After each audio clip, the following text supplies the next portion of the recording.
Naam, kwa uchambuzi wa kina zaidi kuhusu haya ambayo yamegusiwa kwenye habari, tunaungana naye Ibrahim Rahbi akiwa kule Geita. Rahbi, habari ya Geita? Salama kabisa Balkis, habari ya studio? Salama kabisa. Tuanze na hawa watu 28 ambao wameuawa kule Ukraine.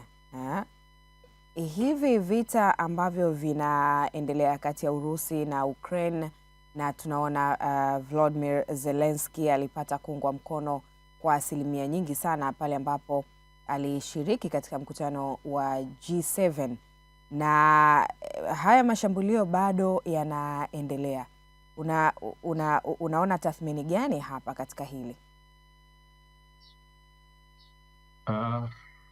Ukitazama mgogoro wa Urusi na Ukraine unakosa jibu la moja kwa moja, kwa sababu tunarudi tena kwenye nadharia ambayo tumekuwa tukiishi, ile kuwa dunia inaishi kwa hisani ya Donald Trump. Anataka dunia izungumze nini au tujadili nini, itupeleke wapi?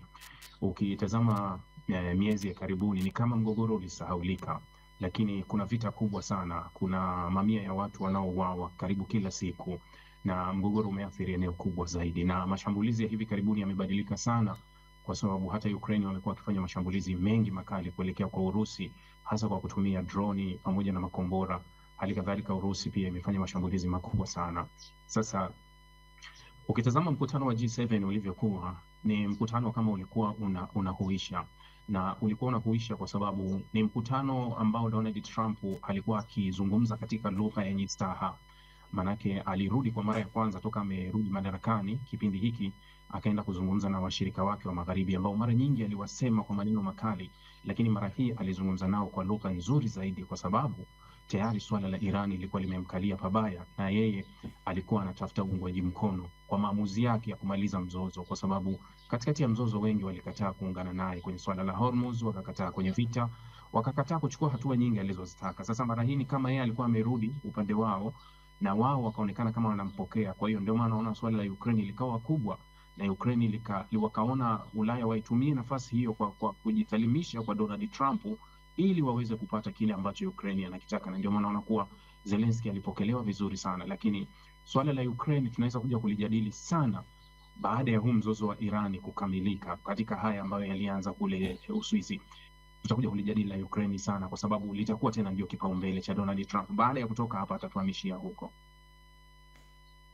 Huu mgogoro wa Iran na Marekani, katikati yao akiwa Israel, kwa nini umalizike kwanza alafu ndo swala la Ukraine lifate? Kwa sababu tunaona hii vita ya Ukraine na Urusi imeanza muda mrefu sana, tofauti na hii ya Iran na Marekani ambayo imekuja mwaka huu mwanzoni. Kwa sababu tulikwisha anza nalo. Kama unakumbuka kuwa baada ya kuingia madarakani tu Rais Trump alianza na swala la Ukraine, wakati aliposema kuwa angemaliza vita ndani ya saa 24, akatoa haraka haraka tutaimaliza. Tumeona mikutano mingi ya Urusi na Ukraine, tumeona vipengele hata vilivyopendekezwa, vile vifungu 21 wakati huo vya Urusi na Ukraine ili kumaliza mgogoro. Tukaona ziara ya Bwana Putin, akaenda kule Alaska akakutana na Donald Trump, ikaleta ishara hiyo. Lakini tukaona malumbano makali kati ya Donald Trump na washirika wa Ulaya pamoja na Zelensky. Ilikuwa ni swala la Ukraine. Baadaye ikaonekana hili swala ni gumu kulitatua, na hata Donald Trump aliwahi kusema, akasema kuwa labda tuwaache kwanza wapigane, alafu pale watapoona kuwa wamechoka tutarudi kuzungumza nao. Kwa hiyo tutarudi kwenye hili swala baada swala la Irani kuingia, kwa sababu swala la Irani ndio limegusa sehemu ngumu zaidi. Limegusa sehemu mbaya katika dunia. Pamoja na uchumi kamili wa Marekani umeathirika kiwango kikubwa sana, lakini mabilioni ya fedha ya Marekani yamekwenda huku, na lawama kubwa kwa Trump zimetoka kwenye vita ya Irani. Kwa hiyo unaona kwamba anaona kwamba atatue moto unaounguza nyumba yake kwanza kabla ya kwenda kuzima moto wa nyumba ya jirani. Ndio hiki ambacho kinachoendelea hivi sasa. Sasa Rahbi, twende pale nchini Uswizi ambapo tunamuona JD Vance akiwakilisha Marekani, makamu wa rais huyu, lakini pia tunamuona waziri wa mambo ya nje wa Iran Abbas Araghchi pamoja na spika wa bunge wa Iran Mohammed Bagher Ghalibaf akiwa pale nchini Uswizi. Nini ambacho kimeendelea zaidi pale Uswizi mpaka hivi sasa? Kwa mujibu wa taarifa zilizotolewa katika pande tofauti tofauti, siku ya kwanza ya mazungumzo ambayo taarifa imemalizika muda mfupi, kuwa mazungumzo yalikwenda vizuri kiasi, licha ya kuwa awali yalianza na malumbano makali. Malumbano makali yalianza hasa kwa kile ambacho Irani walianza nacho kwenye mazungumzo, kuwa kifungu cha kwanza. Kifungu cha kwanza cha makubaliano ya vifungu 14 kinazungumzia kuhusu usitishaji kamili wa mapigano katika pande zote ikiwemo Lebanoni. Kwa hiyo mjadala mkubwa ambao ulifanyika katika siku ya kwanza ya mazungumzo umehusu sana Lebanon, na Irani imependekeza na inataka kuwa Marekani aiagize Israeli kuondoa vikosi vya Israeli vilivyopo kusini mwa Lebanoni viweze kuondoka kabisa.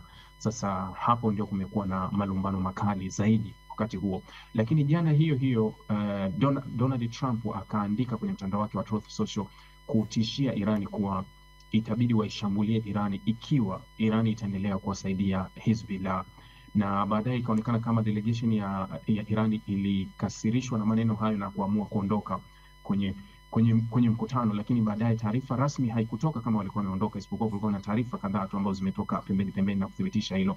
Lakini pia ikaonekana kama vile Irani walikuwa wameamua kufunga mlango wa Hormuz. Taarifa toka juzi hiyo walikuwa wameamua kufunga mlango wa Hormuz kutokana na mashambulizi ya Israeli kule Lebanoni, taarifa ambayo pia Irani hawakuithibitisha moja kwa moja kupitia mamlaka kamili, na ndio taarifa ambayo ikaleta malumbano makali, ambayo Donald Trump jana alisema kuwa angelishtaki gazeti la New York Times ambao liliandika hiyo taarifa, akasema kuwa ni taarifa ya uongo, meli zinapita kama kawaida. Kwa hiyo mazungumzo ya awali yamekuwa na mivutano, hasa mada kubwa na ajenda kubwa ya kwanza ambayo imejadiliwa ni swala la Lebanon pekee. Ukija ndani ya Israeli utaona vyombo vya habari vya Israeli, mfano gazeti la mrengo wa kati la Haaretz pamoja na gazeti la mrengo wa kulia la Hayom, yote kwa pamoja yameandika andiko ambalo linasema kuwa tayari Marekani wamepeleka shinikizo kwa Israeli kutaka vikosi vya Israeli viondoke kwenye maeneo ya Lebanoni, na maeneo hayo yatakaliwa na vikosi vya Lebanon. Taarifa hii inakwenda mbali zaidi kwenye gazeti la Haaretz, ndio anaieleza kwa kina swala hilo. Na jana waziri mkuu na juzi waziri wa ulinzi wa Israel Katz wote walisema kuwa swala la kuondoka ndani ya ardhi ya Lebanoni ni mstari mwekundu. Lakini ukiangalia gazeti la Haaretz lenyewe linasema kuwa gazeti la Hayom linasema kuwa amri ya Marekani ni swala la muda tu katika kupinga kwa Netanyahu. Hata kama atapinga, itamlazimisha kuifuata amri hiyo. Kwa hiyo hapa katikati kuna malumbano yamegawika katika pande. Kuna upande ambao Marekani na Israeli wenyewe wanaparurana katika kulazimisha lazima Israeli itekeleze hayo ya kuondoka ili Irani waweze kukubali kukaa kwenye mazungumzo. Upande wa pili kuna tishio la Irani kuwa kama Marekani hawezi kumdhibiti Israeli, basi mazungumzo hayatoendelea na watarudi hapo hapo. Lakini tishio la Donald Trump kushambulia Irani, na tishio ambalo lilijibiwa na spika wa bunge Mohamed Ghalib Hafal alichosema kuwa vikosi vyetu viko tayari kwa hali yoyote, ikiwa mnataka kushambulia na sisi tuko tayari. Lakini wakati huo huo kauli ya Donald Trump ikajibiwa na rais wa Iran Masoud Pezeshkian wakati akitoa maelezo kiasi kuhusu ajenda ya urutubishaji wa urani. Akasema kuwa Irani haiwezi ikakubali kuondoa haki yake. Kitu pekee ambacho wamekubaliana ni kuwa Irani haitokuwa na nyuklia, lakini swala la urutubishaji wanasema ni haki yao ya msingi, haiwezi kujadiliwa, na ni wao wanasema ni mstari mwekundu. Kwa hiyo kumekuwa na malumbano makali sana katika mazungumzo ambayo yanaendelea, na ndio kile ambacho niliwahi ukisema kuwa miezi miwili inaweza istoshe kabisa kuzungumza kuhusu haya, maanake kuwa ni mengi sana. Rahbi, nini ambacho kinampa ugumu sana Israel kumsikiliza Marekani kuiacha Lebanon? Ama kwa upande wa pili pia, nini ambacho kinampa ugumu Marekani kumsisitiza Israel aweze kuachana na Lebanon ili angalau sasa waweze kupata starting point, sehemu ya kuanzia katika mazungumzo yao na kuweka sawa mambo mengi ambayo yanasitishwa kufanyika na huu mzozo wa Israel na Lebanon katika makubaliano ya vita hivi vya Iran na Marekani? Kuna nadharia 2 mpaka 3 zinaweza kuwepo kwenye swala la Lebanoni. Kuna kile ambacho Netanyahu ambacho anaungwa nacho mkono ndani ya Israeli, akizungumza kuhusu usalama wa kaskazini au anazungumza kuhusu tishio la Hezbollah. Ni kiasi wa Israeli wengi wanaelewa hilo na wanamunga mkono kwenye hili swala Netanyahu kuwa tuna tishio kubwa la usalama kutokea Lebanoni ambao linaasisiwa na Hezbollah. Sasa tunaona upande wa pili Hezbollah wakisaidiwa na Irani, lakini tunaona kama vile Marekani anatushinikiza sisi baada ya kushinikiza Irani iweze kuwadhibiti Hizbullah. Ndio hicho ambacho kinaonekana upande mmoja katika nadharia ambayo halisi ipo upande wa Lebanoni. Lakini kuna swala ambalo nimelizungumza mara kadhaa kuwa chaka la kisiasa ambalo Netanyahu anaweza kulitumia kujificha, kukaa huko, kwa sababu ishara yoyote ya kumalizika hili ni ishara inayoashiria kuwa njoo ndani ya Israeli tunaanza kujadili kuhusu siasa. Sasa tukianza kujadili kuhusu siasa, mwisho wa siasa ni tunaenda kujadili kesi za Netanyahu. Kesi za Netanyahu tunaenda kwenye uchaguzi ambao haumpi Netanyahu chochote. Kwa hiyo ni kila mtu anajaribu kusukuma la kwake. Lakini upande wa pili unaposema kuwa kwa nini Marekani hawezi kushinikiza Israeli? Marekani na Israeli ni washirika na Donald Trump amelionyesha hilo kwa kiwango kikubwa, lakini walianza wote kwenye mchezo mmoja wa vita. Niliwahi kulizungumza na wewe hapo mara kadhaa, nimekuambia kuwa yoyote kati ya Waziri Mkuu Netanyahu au Donald Trump atakayekubali kuingia kwenye mfumo wa mwenzake, basi hali itakuwa tofauti. Hali itakuwa tofauti kwa sababu itakuwa lazima mmoja aondoke, na hiyo ndio iko hivyo kati yao, kuwa hakuna njia yoyote mbadala ya hapa. Kumalizika kwa mzozo huu katika njia zote ambazo zitakuja za mazungumzo zitatoa tu ishara moja kuwa kuna mmoja lazima aondoke. Kama sio waziri mkuu, basi Netanyahu, waziri mkuu Benjamin Netanyahu atakuwa ni Donald Trump mwenyewe. Sasa Rahby, tugusie pia kuhusu mlango bahari wa Hormuz. Umegusia hapo kwa Iran wanasema mlango bahari umefungwa tena, Marekani wanasema mlango bahari uko wazi na meli zinaendelea kupita. Kauli mbili hizi zinaleta utofauti, lakini pamoja na hayo Donald Trump pia amesema kuwa meli pale zikipita watatoza ile tozo ya tolls, ushuru ambao wanauita tolls pale katika mlango bahari wa Hormuz. Sasa hili linawezekana, na kama linawezekana ni kisheria ama kijeshi, na litawezekana vipi? Iran wataruhusu vipi ushuru hizi ziweze kutozwa? Swala la mlango wa bahari wa Hormuz bado mjadala wake umekuwa mbali, na hata taarifa nyingi zinazotoka, ndio maana unaona taarifa ambazo hazitupi picha kamili au haziko halisi. Ukienda kwenye vifungu 14 vya mazungumzo, lilivyotajwa swala la Hormuz limetajwa katika nadharia moja ambayo inasema kuwa mlango utakuwa wazi kwa siku 60 na meli zote zitakazopita katika kipindi cha siku 60 hazitolipia ushuru wowote. Wakati huo huo, inaendelea kusema katika vifungu vya kuongezea kuhusu hilo kuwa uratibu wa upitishaji na shughuli zote utakuwa chini ya uratibu wa Irani, na hata Irani ilitoa address ambayo meli ambazo zinataka kupita hapo zinatakiwa ziwasiliane na mamlaka kabla saa 48 ili ziweze kupewa njia na utaratibu pamoja na swala la usalama. Hata ilipokuja swala la usalama wa eneo hilo, mamlaka ya Irani ilijidhamini kwa kuweka bima katika meli zote ambazo zitapita hapo na utaratibu wote wa kupita hapo ikiwa litatokea lolote, kwa sababu kulikuwa kuna zile taarifa kuwa Irani walikuwa wameficha mabomu mengi pale ardhini au wameficha ndani ya maji huko kuna mabomu. Kwa hiyo hofu ya wamiliki wa meli kuwa labda tunaweza tukakutana na milipuko ilikuwa chini ya dhamana ya Irani, kuwa kama kutatokea lolote kuhusu usalama wa meli yoyote, basi mamlaka ya Irani itawajibika moja kwa moja. Kwa hiyo hili swala la tozo liliwekwa pembeni kwa sababu katika makubaliano ya vifungu 14 kuna ile walisema kuwa freezing assets za Irani zitatolewa, na ule mfuko wa $300 billion ulikuwa ni katika kufidia kwa ile Irani kutotoza ushuru.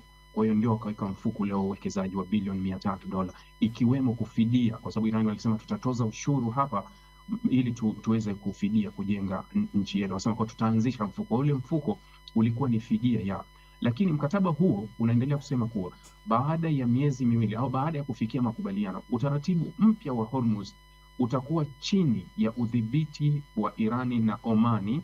Katika wao ndio watapanga kuangalia kuwa tunaweza tukatumiaje hili. Sasa hiyo ni mazungumzo baadaye yataendelea kati yao, lakini kwa hivi sasa wote wanakubaliana kuwa hapatakuwa na tozo yoyote, na hata hiki kinachojadiliwa kusema kuwa tayari kuna maandalizi ya tozo ni vitu ambavyo mazungumzo hayajafika huko.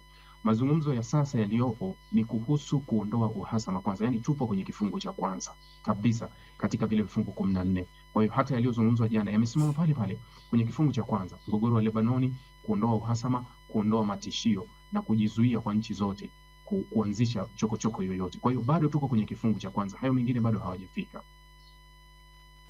Sasa hapo kwenye kuchukuliwa baadhi ya vitu, nafahamu kuwa kuna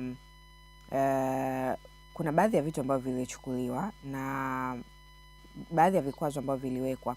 Sasa Iran wamethibitisha kwamba wameweza kuondoa baadhi ya vikwazo hasa vya mafuta, lakini pia zile mali zao, hivyo vitu vyao ambavyo vilichukuliwa wameweza kuvipata. Marekani wamekuwa wepesi sana katika hili, ama nini ambacho kimetokea? Mara kadhaa huwa nakwambia kuwa mtu huenda kukaa kwenye meza ya mazungumzo akiwa na vitu viwili tu, hakuna cha tatu. Umeshikilia urasimishiwe, unataka kupoteza unusuru vilivyobaki. Kwa hiyo ndio nadharia iko hivyo. Mlango wa Hormuz imebaki kama jinamizi kabisa la uchumi wa dunia, au ni jinamizi kwa uchumi wa magharibi na duniani kote. Na Irani wamegundua hilo kuwa tunaweza tukaiendesha dunia kupitia Hormuz, na jibu linakuja hivyo hivyo, ni kweli wanaweza wakaiendesha dunia kupitia Hormuz. Sasa ukiona urahisi wa Marekani, kwa nini Marekani amekuwa hivi na kubadilika kwa kauli sana kutoka kauli za awali ambazo zilianzisha Epic Fury na ile vita ilivyoanza na waliokuwa wakizungumza Donald Trump na mwenzake Netanyahu kuelekea Irani, mpaka kuja kubadilika kwa kauli kwa kiasi kikubwa. Leo hii kumekuwa na mjadala mkubwa hasa kwenye mkutano uliomalizika kule wa G7. Kauli za Donald Trump alizokuwa anazungumza, imekuwa watu wanauliza kuwa ndio yeye Donald Trump alianza mwanzo au ni Donald Trump mwingine, kwa sababu alikuwa mara zote akishutumu Iran, lakini katika mkutano ule amekuwa kama ndio msemaji wa jeshi la Irani la IRGC, kwa sababu alizungumza hata kuhusu makombora, akasema kuwa haiwezekani Iran apokonywe makombora kwa sababu nchi nyingine zina uwezo wa kujilinda. Sasa mkimpokonya atajilinda vipi? Amezungumza kuhusu hilo, haina tishio lolote. Lakini kazungumza kuhusu freezing asset, kwa mali za Irani zilizo nje, akasema kuwa tulizizuia kweli, lakini ni zao, ni haki yao, wacha warudishiwe, kitu ambacho kinapingana kabisa na kauli zake miezi mitatu tu iliyopita kuwa hawawezi kupata chochote na ni lazima wajisalimishe bila masharti. Kwa hiyo Irani au Marekani kuwa mwepesi kwenye hili, inawezekana anataka kunusuru vilivyobaki. Na Irani amekwenda kwenye meza katika kitu ambacho hata wachambuzi wengi wanakubaliana kuwa Irani amekwenda kwenye meza akiwa amenufaika zaidi na mzozo kuliko hapo awali kabla ya vita. Yaani anakwenda kwenye meza akiwa na maamuzi. Ndio maana tunaona malumbano haya makali kuwa Israeli aondoke Lebanoni. Leo utamlazimisha vipi Israeli aondoke Lebanoni ikiwa huna lolote? Na unadhani ingekuwa mazungumzo kati ya Lebanoni na Israeli peke yake na Marekani, Lebanoni wangeweza kumwambia Marekani tunakwambia mwambie Israeli aondoke, na Israeli angeondoka? Asingeweza kuondoka. Lakini leo kuna kitu ambacho kinawalazimisha wafanye hivyo. Kuna mambo ambayo yanawafanya lazima kubaliane na hilo. Sasa ukiuliza mambo gani, utaona kuwa kabali ya Hormuz ndio ngumu zaidi na ninasumbua sana. Na Donald Trump kadri anavyozidi kupoteza muda ndio anavyozidi kupoteza. Kwa hiyo anaona kuwa haya mambo mengine tuyasukume haraka haraka. Kwa hiyo kuona kuwa Irani anawalazimisha kwenye hili au Marekani anakuwa mwepesi kwenye hili, anataka kunusuru vilivyobaki, na Irani kuwasukuma kwenye hili ni kwa sababu tayari anashikilia kikubwa zaidi kuliko alichokuwa nacho kabla ya mazungumzo ya awali yaliyoanzisha vita hii. Sasa Ibrahim, na tunaona katika mazungumzo ambayo yanaendelea pale Uswizi, raundi ya kwanza imekamilika ama mazungumzo ya awali yamekamilika, na leo Jumatatu bila shaka mazungumzo yataenda katika awamu ya pili. Unadhani nchi hizi zitafikia mkataba wa kudumu angalau wa siku 60 kama ilivyopangwa? Bila shaka litafikiwa hilo. Kilicho kigumu zaidi kwenye hili ni Lebanoni. Nadhani alizungumza na rais wa Irani, na hiyo kauli ilinukuliwa pia na waziri wa mambo ya nje, anasema kuwa sisi huwa hatuachi washirika wetu, hatuwezi kwenda bila washirika wetu. Kwa hiyo ni Irani wameishikilia, yani wameibeba Lebanoni, tunaenda nayo kwenye hili, na hilo linamshinikiza Marekani. Sasa kwenye mazungumzo haya ambayo yataendelea, tunaweza tukapata, na nimelizungumza mara kadhaa kuwa tunaweza tukapata haya makubaliano si tu ya siku 60 ambazo zinakuja, tunaweza tukapata makubaliano hata ya miezi 5, miezi 6 mbele, tunaweza tukayapata, kwa sababu ndio ilivyo. Hakuna njia yoyote, hakuna shortcut yoyote ambayo inaweza ikamalizika hilo, kufanya hivyo, kwa sababu kuna kile halisi na kuna kisiasa. Sasa hawa wanasiasa wote wawili si nafasi zao, lakini mwenye maamuzi makubwa ambaye ndio tunaweza kusema kuwa tunaweza kusema mwenye vita yake Israeli hajapata chochote, lakini aliyekuwa akiendesha vita kwa niaba ya Israeli, Marekani, hayupo kwenye nafasi nzuri hiyo kihivyo. Sasa tajiri tayari anakwambia sina pesa ya kulipa bili zako. Kwa nini uendelee kutumia Kwa nini uendelee kula bata aliyakuwa mlipa bili anakwambia kuwa pesa imeshakata? Kwa hiyo Israeli hana uwezo wa kuendelea kufanya hayo yote, na hilo limethibitika kwa sababu hata wiki jana makamu wa rais JD Vance aliwakumbusha Israeli wakati wanamshambulia Trump kuwa mnapomshambulia mnatakiwa mfahamu kuwa huyu ndio kiongozi pekee wa nchi kubwa duniani aliye nyuma yenu na ndio aliyewapa vingi zaidi, na mnatakiwa mfahamu kuwa silaha zenu mnazojilinda au silaha mnazotumia kwenye vita zimelipiwa na kodi za Wamarekani kwa kiwango kikubwa. Alikuwa anawakumbusha Israeli. Kwa hiyo unapata jibu tu moja kwa moja tu kuwa mlipa bili tayari kashikilia bili zake kuwa hayupo tayari kuendelea kulipa bili zaidi. Sasa Ibrahim, umeliweka vyema sana hilo. Nadhani mgogoro wa Lebanon na Israel umeutafutia sentensi nzuri sana kwa Israel kwamba kama tajiri akwambia siwezi kuendelea kulipa, wewe kwa nini uendelee kuagiza? Tunakushukuru sana Ibrahim. Huwezi kuagiza kwa sababu mlipa bili hataki tena kuendelea kulipa bili zake. Ili weka vizuri. Wasalimie huko Geita Ibrahim. Shukrani sana. Ni Ibrahim Rahbi, mchambuzi wa masuala ya siasa hasa za kimataifa kule Mashariki ya Kati. Tumeangazia kuhusu hasa kuingiwa kwa makubaliano kwa hatua ya kwanza kati ya Iran na Marekani. Changamoto ambayo imesalia kwa asilimia kubwa ni mzozo ambao Israel anauendeleza na Lebanon, lakini pia tumegusia yale ambayo yanaendelea Ukraine na Urusi.